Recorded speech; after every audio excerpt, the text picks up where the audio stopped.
there. He also made other statements in there which were blatantly, what is this blatantly commentary untrue. now? Excuse me? What is this commentary now? I'm responding to your statement. Let's read back Mr. Kramer's statement. No. I mean, your commentary about what was baseless. There's no You testimony said your client. to that. There's no testimony to that effect. There's been plenty of testimony to that effect. Your client did not put anyone on notice that he had retained a lawyer, that he was going to file a lawsuit. He said he had spoken to attorneys. He said a lot of things to Mr. Mintz. You can spin it as much as you want to spin it, Mr. Snyder. Okay. We'll let Judge Simandl be the decider of what's spun and what is not spun. Okay. As he will do.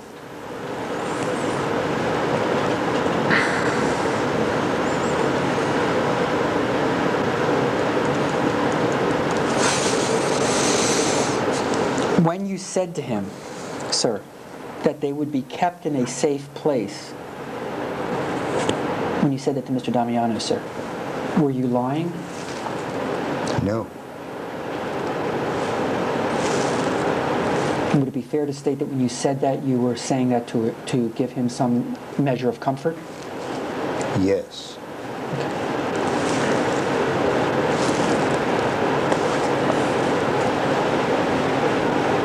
And then, just so we're clear on sequences here, and it was after you said that to him, some point afterwards, that you proceeded to destroy those documents, correct? It wasn't before, it was after, just so I have my sequence correct. It was after. I just kind of objected to this phrase of destroying the documents. Well, we'll get to that in a minute, but I just want to get the sequence straight first. The sequence, yes, is as correct as you've just stated it. Okay, thank you.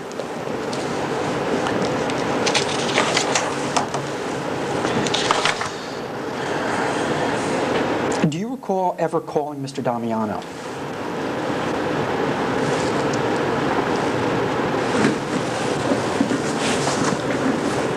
I honestly cannot recall.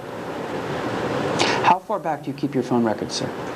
I'm going to object now because if you're about to interrogate this client about calls that other than the two that you've produced, I'm just losing my temper here because you're unnecessarily losing it. If you're it. I'm going to terminate this examination. It's happened before when we've had things at the 11th hour. Fine. It's nothing like that. I will recede. It's not. I am not. I saw you looking at a transcript, and I didn't know if you. Notes. Can I type up some notes? I think I have reason to be paranoid. Let's go ahead. Go ahead. I apologize if I was. I'll use a crayon from now on, okay? Fine. So you're not alone. Fine. Just wanted to put you on notice. That if there's a third call that hasn't been disclosed, this examination's over. But go ahead. Okay. You made me laugh. That's just fine. I'm happy to have done that. I appreciate it. Because I usually just make you angry. Okay. Or amused. Okay, Mr. Mintz. Do you recall, sir, calling Mr. Damiano in North Carolina? I don't recall. Okay.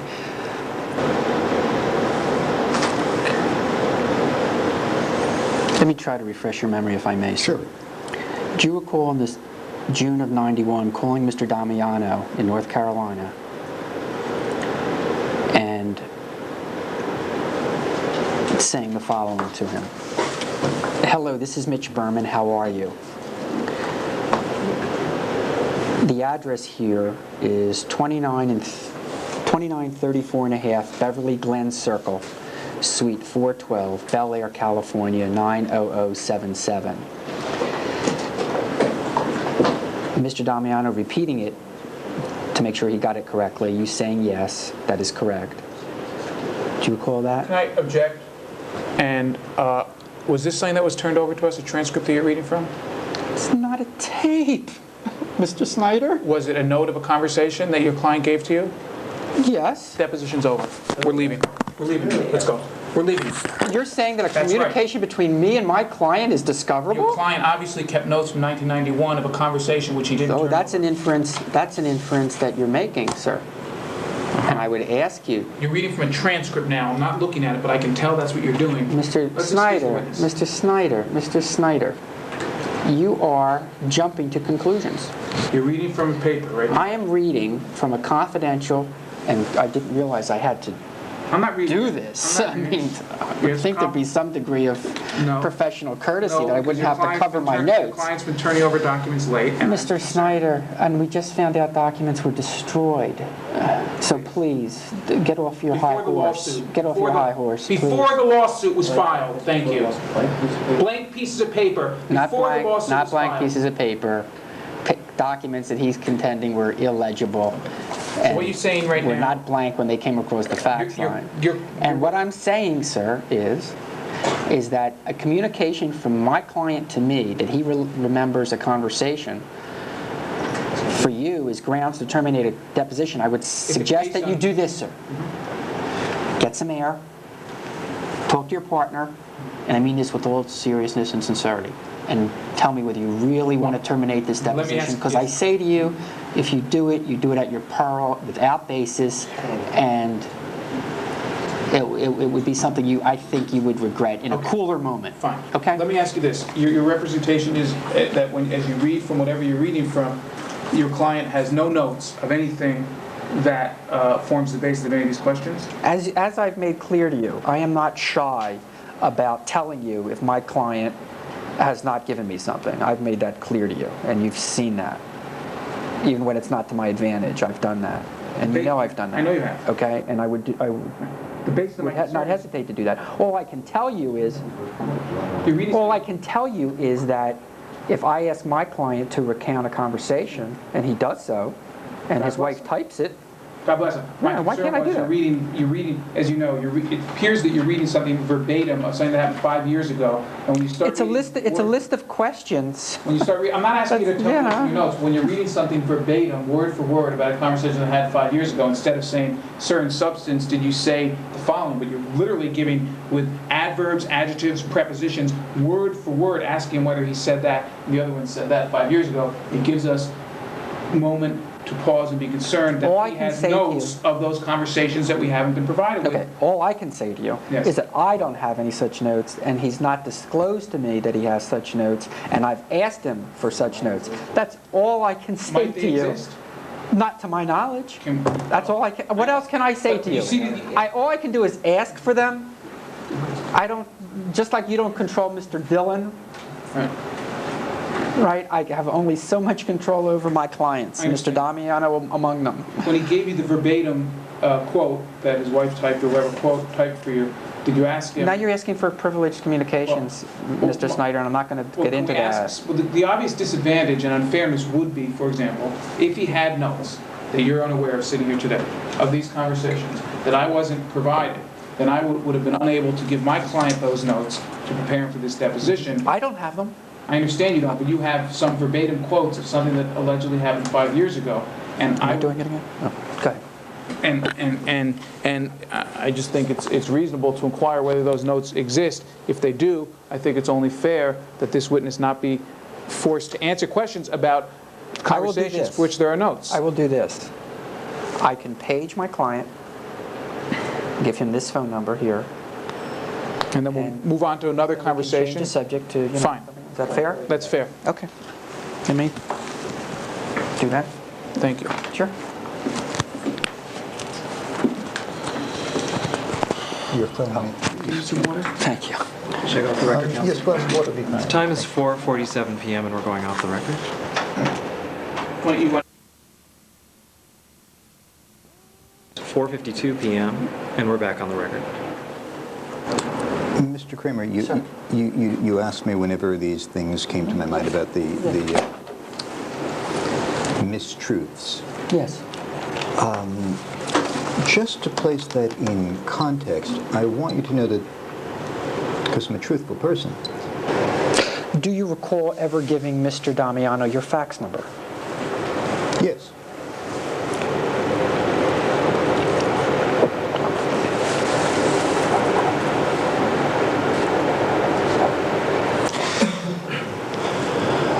And when you need to reach Mr. Dillon, how do you reach him?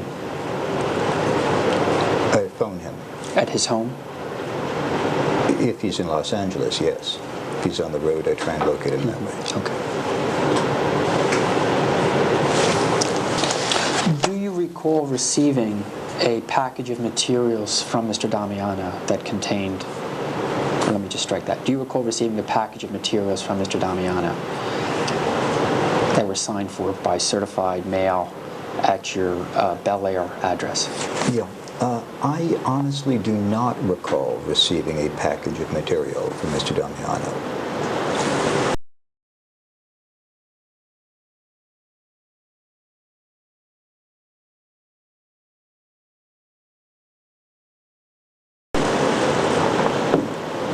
Assuming we have a certified mail receipt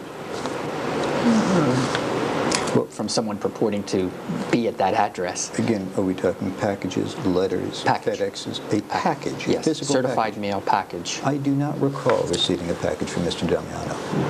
Do you recall sending back an envelope to him? Or package? In November of '92? I personally have no recollection of that. Do you remember making the following statement in or around April of '91 to Mr. Damiano? I remember talking, this is you stating this to Mr. Damiano, so the I is you. Are you reading from an exhibit that's been produced now? Just so we can all have the same thing in front of us? I'm reading from my notes, Okay. Mr. Snyder. May I do that? If you're reading from an exhibit, would like to just identify it. If you're not, that's fine. Thank you. Do I have your permission to continue? Quote, I remember talking to you very clearly a year and a half ago, and part of getting on the right track would... Could you do that a little more quietly? I'm just getting the transcript from which you're reading so that I can show it to my... I'll give you a moment to get it out. Okay, for the record, it's on page 0143 of its plaintiff's production. Excuse me, that was a call. I'm Thank trying you. to change that Yes. meeting so we could keep plugging away. Yes. The time is 4:59 p.m. and we're going off the record. The time is 5:04 p.m. and we're back on the record.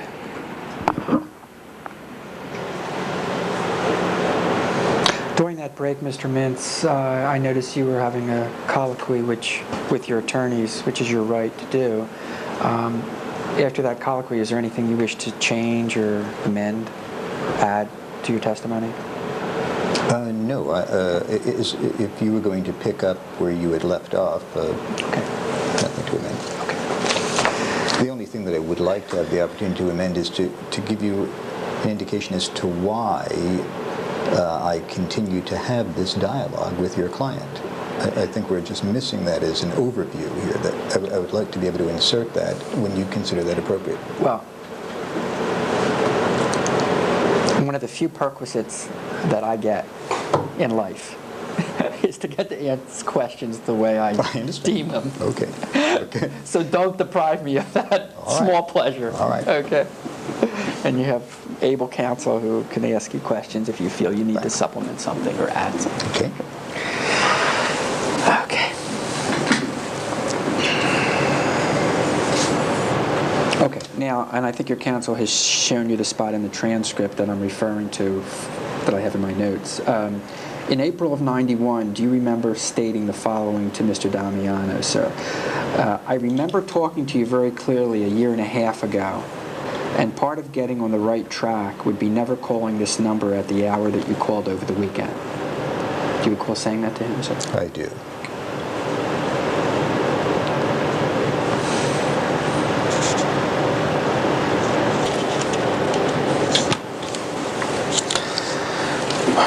Do you recall saying the following to Mr. Damiano, sir? Is there a page reference that you're reading? I have a 1/2 on it. Is there a debate A Bates number 144. Okay, let me just put that in front of the witness. So- Sure.